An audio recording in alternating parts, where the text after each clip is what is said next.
The Old Kingdom, spanning the 3rd to 6th dynasties of Egypt, 2686 to 2181 BCE, saw the prolific construction of pyramids, but declined due to civil instability, resource shortages, and a drop in precipitation.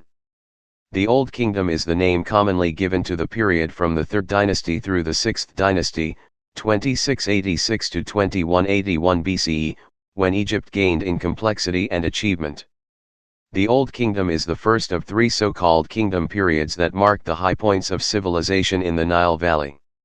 During this time, a new type of pyramid, the step, was created, as well as many other massive building projects, including the Sphinx. Additionally, trade became more widespread, new religious ideas were born, and the strong centralized government was subtly weakened and finally collapsed. The king, not yet called Pharaoh, of Egypt during this period resided in the new royal capital, Memphis. He was considered a living god, and was believed to ensure the annual flooding of the Nile. This flooding was necessary for crop growth. The Old Kingdom is perhaps best known for a large number of pyramids, which were constructed as royal burial places. Thus, the period of the Old Kingdom is often called the Age of the Pyramids. Egypt's Old Kingdom was also a dynamic period in the development of Egyptian art.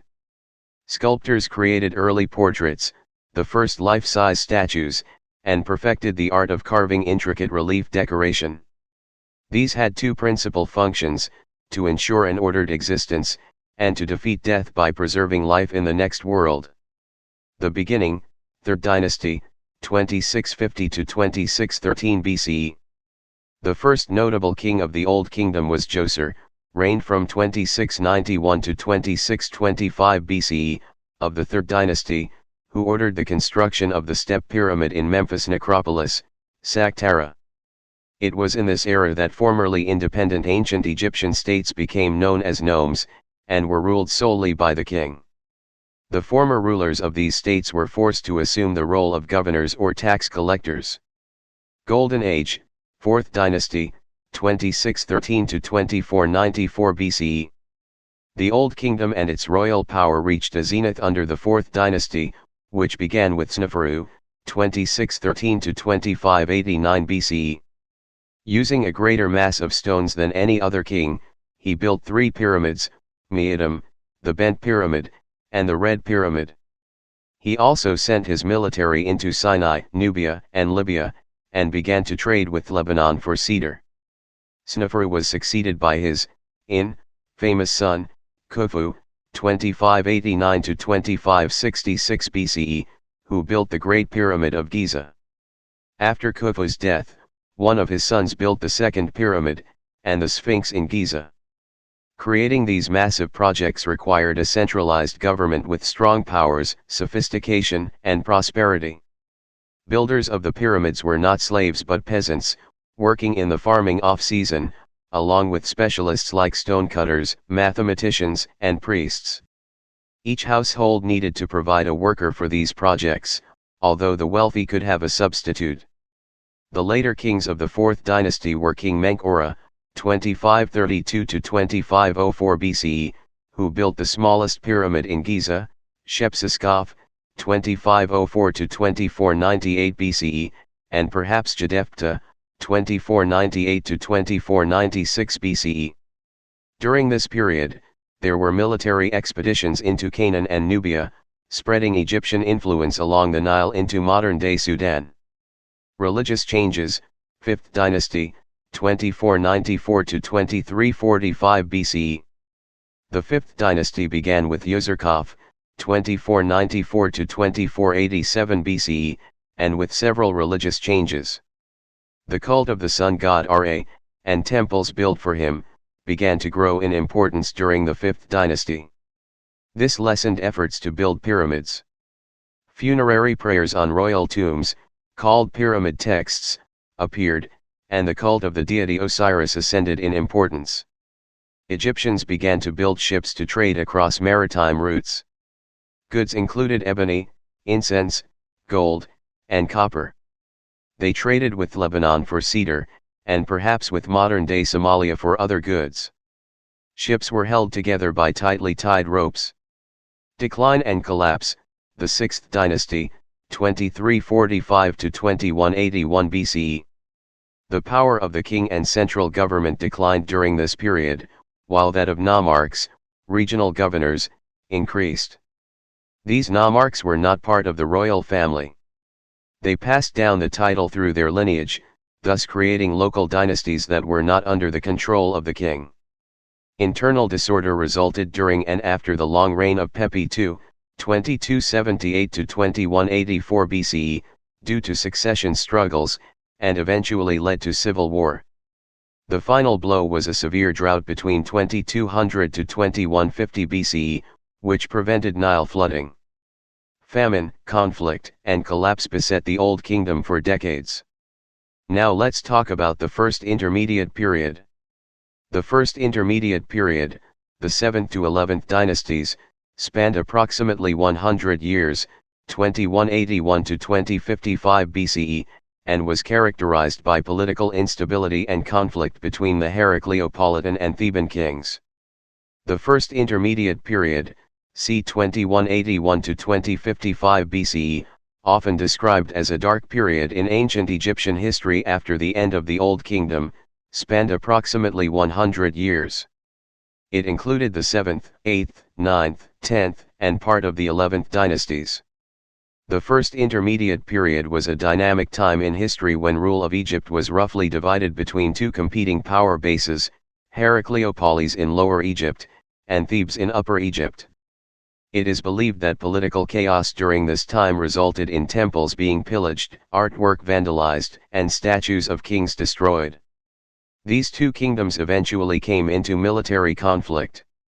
The Theban kings conquered the north, which resulted in the reunification of Egypt under a single ruler during the second part of the 11th dynasty. Events leading to the First Intermediate Period. The Old Kingdom, which preceded this period, fell for numerous reasons. One was the extremely long reign of Pepi II, the last major king of the Sixth Dynasty, and the resulting succession issues. Another major problem was the rise in power of the provincial nomarchs. Toward the end of the Old Kingdom, the positions of the nomarchs had become hereditary, creating family legacies independent from the king. They erected tombs in their own domains and often raised armies, and engaged in local rivalries. A third reason for the dissolution of centralized kingship was the low level of the Nile inundation, which may have resulted in a drier climate, lower crop yields, and famine. The 7th and 8th dynasties at Memphis. The 7th and 8th dynasties are often overlooked because very little is known about the rulers of these two periods. The 7th dynasty was most likely an oligarchy based in Memphis that attempted to retain control of the country. The 8th dynasty rulers, claiming to be the descendants of the 6th dynasty kings, also ruled from Memphis. The Heracleopolitan Kings. After the obscure reign of the 7th and 8th dynasty kings, a group of rulers rose out of Heracleopolis in Lower Egypt, and ruled for approximately 94 years. These kings comprise the 9th and 10th dynasties, each with 19 rulers. The founder of the 9th dynasty, Khidi, is often described as an evil and violent ruler who caused much harm to the inhabitants of Egypt. He was seized with madness, and, as legend would have it, was eventually killed by a crocodile. Khidi was succeeded by Khidi II, also known as Meri Ibra, whose reign was essentially peaceful but experienced problems in the Nile Delta. His successor, Khidi III, brought some degree of order to the Delta, although the power and influence of these 9th dynasty kings were still insignificant compared to that of the Old Kingdom kings. A distinguished line of nomarchs rose out of Sud, or Asiad, which was a powerful and wealthy province in the south of the Heracleopolitan Kingdom. These warrior princes maintained a close relationship with the kings of the Heracleopolitan royal household, as is evidenced by the inscriptions in their tombs. These inscriptions provide a glimpse at the political situation that was present during their reigns, and describe the Sud nomarchs digging canals, reducing taxation, reaping rich harvests, raising cattle herds, and maintaining an army and fleet. The Sud province acted as a buffer state between the northern and southern rulers and bore the brunt of the attacks from the Theban kings. The Theban kings. The Theban kings are believed to have been descendants of Intef or Inyotef, the nomarch of Thebes, often called the keeper of the door of the south. He is credited with organizing Upper Egypt into an independent ruling body in the south, although he himself did not appear to have tried to claim the title of king. Intef II began the Theban assault on northern Egypt, and his successor, Intef III, completed the attack and moved into Middle Egypt against the Heracleopolitan Kings. The first three kings of the 11th dynasty, all named Intef, were, therefore, also the last three kings of the first intermediate period. They were succeeded by a line of kings who were all called Mentuhotep. Mentuhotep II, also known as Nebpatra, would eventually defeat the Heracleopolitan kings around 2033 BCE, and unify the country to continue the 11th dynasty and bring Egypt into the Middle Kingdom. Thank you for listening. Don't forget to check out other tracks as well. Show your love by hitting the subscribe button and do like, comment and share, to spread knowledge. See you next time. Till then, keep learning for fun.